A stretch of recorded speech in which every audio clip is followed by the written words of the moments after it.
Academy for Social Change presents Representative versus Direct Democracy.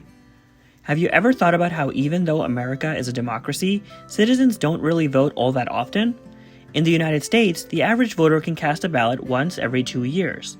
The real work of lawmaking happens in Congress, where thousands of votes are taken each session.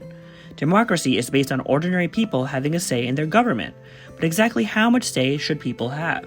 Keep that question in mind as we learn more about the different types of democracy. The founders of the United States had to decide how much say the people would have in their government. After escaping British rule, they wanted the people to have representation, but they were also concerned that the average citizen wasn't educated enough to vote properly. They decided to balance both interests and choose a system where the people would select officials that would vote for them. However, they didn't necessarily have to design the government this way.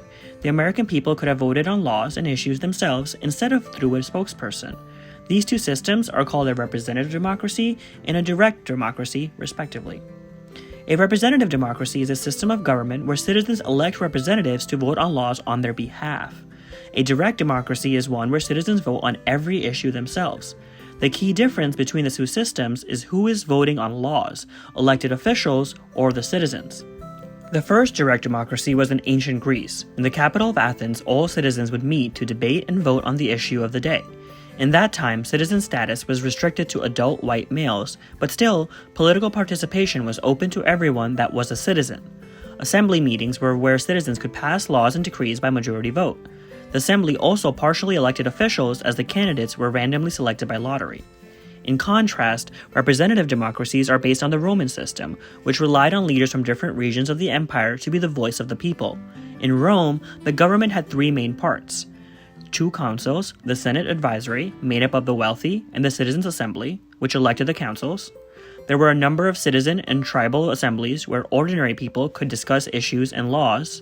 In this way, the Roman system also had hints of direct democracy, but the citizens didn't actually vote. They could only voice their concerns to electors. Because of this and the influence of the Senate, the voices of the rich outweighed the interests of the poor. Each system of government played to the strengths of its nations. In Greece, the citizens were well educated, and power was central to the capital. The Roman Empire was massive and very diverse in terms of language and culture. It would have been impossible to get the opinion of every citizen in a timely manner. The systems developed by each empire reflected the structure of their societies. Today, as countries have larger populations, representative democracies are more common. The United States is a representative democracy as we elect senators and members of Congress to vote for us. The United Kingdom, India, and France are also representative democracies. The only direct democracy is Switzerland, which has popular votes on issues 4 times each year. Representative democracies like the United States have their pros and cons.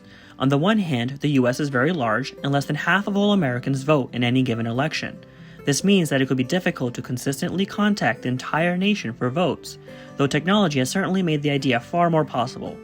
The main question is whether or not the public would engage in the process properly.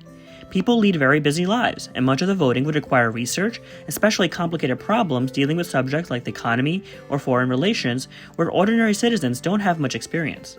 However, convenience comes at the price of control. Electing officials to vote for you is riskier than voting for yourself.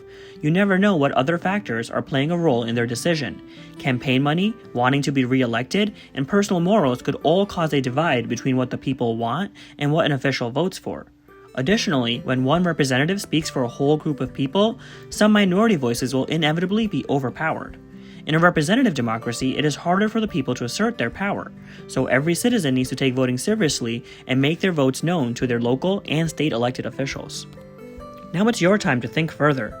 Can you identify ways that society uses both direct and representative democracy outside of the political process? There may be some examples in your school.